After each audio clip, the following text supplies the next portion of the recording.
Il a un grand cou qui fait 30 cm de long, c'est un peu le vautour de Lucky Luke, hein, quand on voit les vautours posés dans Lucky Luke au-dessus de la carriole du croque-mort. Il représente assez bien les vautours fauves. Ce grand cou, il sert à enfouir la tête à l'intérieur des cadavres. Ils vont souvent enfoncer leur tête par les orifices naturels pour aller chercher leur repas. Sont d'ici. Ouh là-bas. Moi, je suis d'ici. Ils sont d'ici. Sont d'ici. Tendez l'oreille et suivez-nous. Allons écouter les paysages et la vie de celles et ceux qui sont d'ici. Dans un grand bain sonore de sons d'ici capté au cœur du parc naturel régional des Baronnies provençales. C'est au cœur des somptueuses gorges de l'Aigle qu'ils déploient leurs imposantes ailes. Ces géants du ciel qui tournent au-dessus de nos têtes occupent toute l'année Julien Traversier, ornithologue et spécialiste des vautours, pour l'association Vautours en Baronnie. Alors là, on est sur le site de soutien alimentaire pour le gypaète barbu. Donc j'ai avec moi quelques kilos d'os récupérés dans une boucherie et qu'on va déposer ici. L'idée, c'est de fournir un peu d'os aux gypaètes pour détendre leur aire de prospection alimentaire. Les poussins de gypaètes ont besoin de manger un peu de viande tendre, ils ne peuvent pas avaler des os. Et donc là, sur ces déchets de boucherie, il y a toujours un peu de morceaux de viande qui restent accrochés. Voilà, donc là on va aller vider la caisse. Donc là vous venez de vider votre caisse. Voilà. Alors là tu vois ici il y a des omoplates. Il y a un peu de tout, des côtes, c'est de l'agneau principalement. Des côtes, les os des pattes, quelques morceaux de colonne vertébrale. Voilà, donc ça c'est théoriquement c'est un repas. C'est un festin pour plusieurs gypaètes même. Il doit y avoir 3 ou 4 kilos aujourd'hui. Là.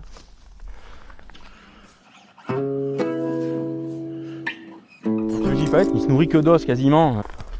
Bon, on estime que son régime alimentaire c'est 80-90% d'os.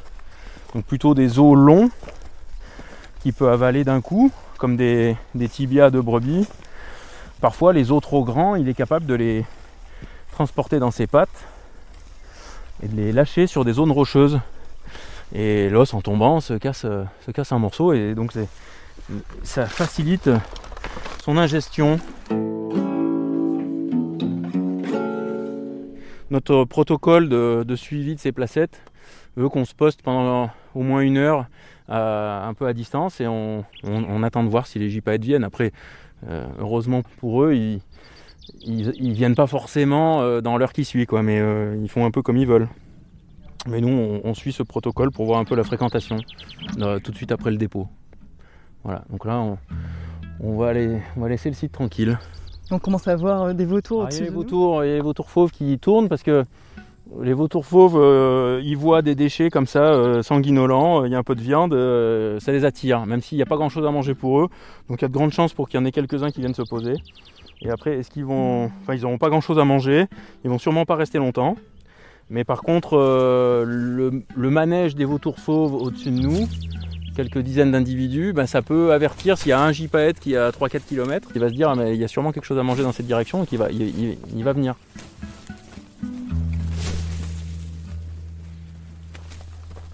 Voilà, donc là on remonte dans la voiture et on va se mettre en face.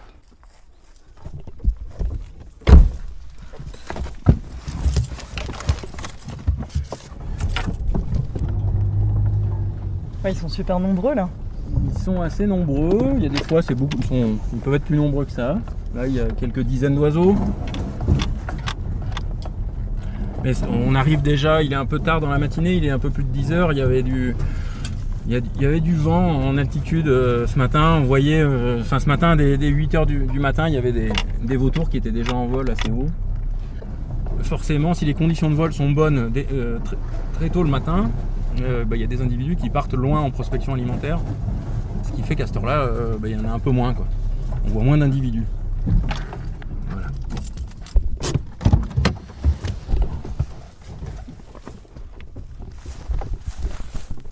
Voilà. On voit la placette où on était à l'instant, il y a plein de vautours qui sont descendus au sol.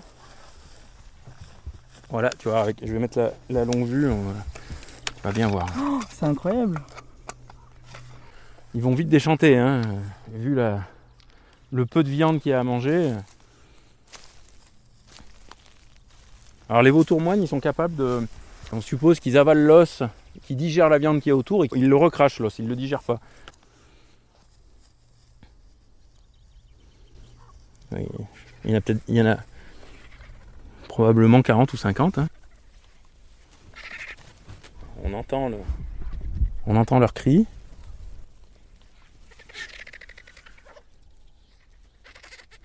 Voilà, je contrôle un peu tout ce qui va et vient autour. Des vautours fauves, des grands corbeaux aussi. Le grand corbeau, comme toute la famille des corvidés, que ce soit les corneilles, les corbeaux freux, les pies, les geais, ils peuvent être attirés par des morceaux de viande aussi. Le grand corbeau est volontiers charognard également. Et donc forcément il y a du grand corbeau. On les entend d'ailleurs. Alors, c'est quoi un vautour ? Alors, un vautour, c'est un rapace qui est charognard. Donc il mange que des animaux morts. En Europe, on a 4 espèces différentes qui sont naturellement présentes. Le nom synonyme de rapace pour désigner cette famille d'oiseaux, c'est oiseaux de proie. Donc normalement, ce sont des oiseaux prédateurs qui tuent d'autres animaux pour se nourrir. Les vautours dans cette famille des rapaces sont l'exception. Ils sont simplement adaptés à une ressource alimentaire qui a été de tout temps très importante, a été même sûrement il y a quelques milliers ou dizaines de milliers d'années, elle était bien plus importante que maintenant, à l'époque où il n'y avait pas où la population humaine était bien plus faible, qu'il n'y avait pas d'élevage domestique et que c'était que des grands troupeaux de faune sauvage qui faisaient des grandes migrations entre les 4 coins de l'Europe en fonction des saisons. C'est sûr qu'à cette époque-là, il y avait bien plus de nourriture que maintenant. Mais du coup, les vautours, petit à petit, avec l'être humain qui est devenu éleveur, il y a quelques milliers d'années, le régime alimentaire des vautours a légèrement changé. Ils sont passés du bouquetin, du cerf, et maintenant aux vaches et aux moutons principalement. En même temps qu'on parle, je contrôle tous les oiseaux que je vois dans le ciel pour vérifier, les identifier.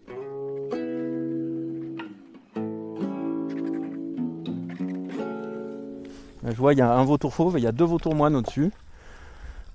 Comment on fait la différence ? Même sans être spécialiste des oiseaux, si on dit que c'est des vautours fauves, on a 99% de chances d'avoir raison statistiquement parce que c'est l'espèce la plus abondante, que ce soit ici dans les baronnies, mais un peu partout en Europe. Quand il est en vol et qu'on le voit avec une bonne lumière, un peu comme ceux qui sont au-dessus de nous, on voit la tête est blanche et l'avant des ailes et le ventre sont marron clair, un peu beige, ça dépend de l'âge des individus. Et l'arrière des ailes et la queue est noire. C'est des grands oiseaux qui font entre 2,50 m et 2,80 m d'envergure, qui ont des ailes très larges, c'est des oiseaux massifs. On les voit rarement battre des ailes. Le vautour moine, lui, il est marron sombre uni. On peut avoir le petit vautour percnoptère, c'est le petit de la famille des vautours, hein, il fait seulement 1,60 m d'envergure. Il est tout blanc et noir, avec la face qui est déplumée. La peau est à nu et il a le visage qui est jaune-orange. Et puis après, le gypaète barbu qui est tellement singulier, souvent les gens connaissent le plumage adulte, quand il a le ventre et le cou qui sont jaune, orange, rouille, un bandeau noir qui traverse de l'œil jusqu'au bec, et la petite barbichette de plumes sous le bec, et l'œil entouré de rouge. Ah bah là tu vois, ils s'envolent tous d'un coup, il n'y avait pas grand chose à manger, et peut-être qu'il y en a un qui a entendu un truc, qui a sursauté, il s'est barré, et ça fait fuir tout le monde. Voilà, donc là je pense que pour ce qu'il y avait de curé à faire, à mon avis c'est terminé pour aujourd'hui. Quelle est l'histoire des vautours en baronnie ? Il faut remonter à la fin des années 80, où quelques naturalistes, ornithologues de la Drôme lancent l'idée de faire revenir les vautours fauves dans la région, et parce qu'ils ont disparu. Le vautour percnoptère a été le dernier à disparaître au début des années 80, en tout cas pour les baronnies. Pour les vautours fauves, les vautours moines et le gypaète, c'était plus ancien, probablement 18e siècle. Ils ont été exterminés par les humains. Souvent, Les vautours ont été les victimes collatérales des persécutions qui visaient les ours et les loups principalement, qui étaient donc des prédateurs qui faisaient des dégâts sur les troupeaux, et même sur les ruchers par exemple pour les ours. Pour se débarrasser de ces animaux, les gens dispersaient dans la nature des cadavres de brebis remplis de poison. Et donc après un gros siècle d'absence, l'idée de faire revenir les vautours germe dans la tête de quelques naturalistes. Une personne importante qui était le vétérinaire de Nyons à l'époque, il se joint au projet et le vétérinaire était une excellente porte d'entrée dans le monde de l'élevage. L'association Vautours en Baronnie pour laquelle je travaille a été créée à ce moment-là, début des années 90. Tout le monde s'est mis autour de la table pour réfléchir à ce projet et le mener à bien. Ça a abouti à la libération des premiers vautours fauves en 1996. On a relâché une soixantaine d'individus entre 1996 et 2001. Chaque fois qu'on a réintroduit le vautour fauve à un endroit, systématiquement le vautour percnoptère est revenu s'installer. Et le vautour percnoptère, pour se nourrir, il a un petit bec. Il a besoin qu'il y ait d'autres animaux qui nettoient le cadavre avant lui. À partir de 2004 et jusqu'en 2018, on a réintroduit le vautour moine en libérant une cinquantaine d'individus. Maintenant, on a entre 10 et 15 couples de vautours moines ces dernières années dans la région. Et puis, on a commencé la réintroduction du gypaète barbu. On a libéré entre 2 et 3 individus chaque année depuis 2016. Quand on regarde en l'air, il y en a de partout dans le ciel, assez haut. Donc là, ils repartent en prospection alimentaire. Il faut s'imaginer que les vautours qu'on voit en vol au-dessus de nous, ils vont pouvoir faire peut-être 300 km aujourd'hui. Potentiellement, ça leur fait faire l'aller-retour avec le massif du Mont Blanc presque, dans la journée.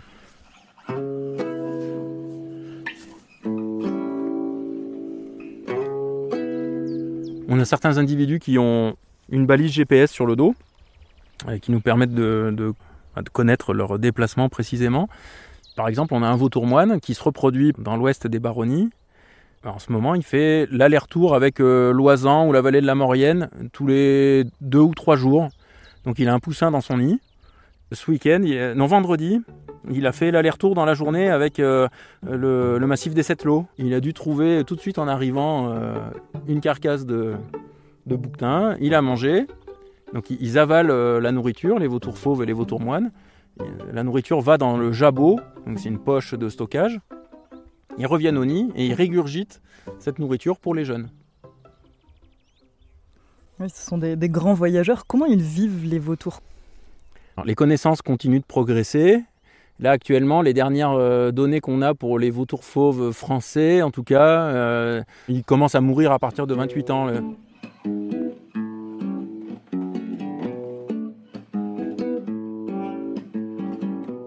Ici, dans les Baronnies, on dénombre combien d'individus ? Alors le nombre d'individus, on ne le connaît pas. C'est impossible à savoir du fait de leur capacité à faire des grands déplacements, parce que ce vautour qu'on voit qui descend se poser dans la falaise au-dessus de nous, autant il y a 2 jours, il était en Catalogne, et puis dans une semaine, il sera en Croatie. Par contre, ce qu'on connaît, c'est le nombre de couples qui se reproduit chaque année dans les Baronnies. 2021, on était environ à 290 couples de vautours fauves dans les Baronnies. Il faut rajouter, je crois, 150 couples un peu plus au nord dans le Diois-Vercors. Donc ça fait des centaines d'individus, ça c'est sûr. Tiens, je regarde là au-dessus, c'est pas un vautour. Si, c'est un vautour fauve. Comment vous avez appris à les reconnaître ? Ça c'est des heures de terrain, c'est aussi une passion depuis que je suis tout petit, donc les oiseaux, petit à petit, c'est simplement l'entraînement, quoi, hein. La pratique, l'entraînement. Merci à Julien Traversier. Ce podcast est réalisé par Alice Roy, Ondes Sonores, produit par le Parc naturel régional des Baronnies provençales, avec le soutien des régions Auvergne-Rhône-Alpes, Sud-Provence-Alpes-Côte d'Azur et des départements de la Drôme et des Hautes-Alpes.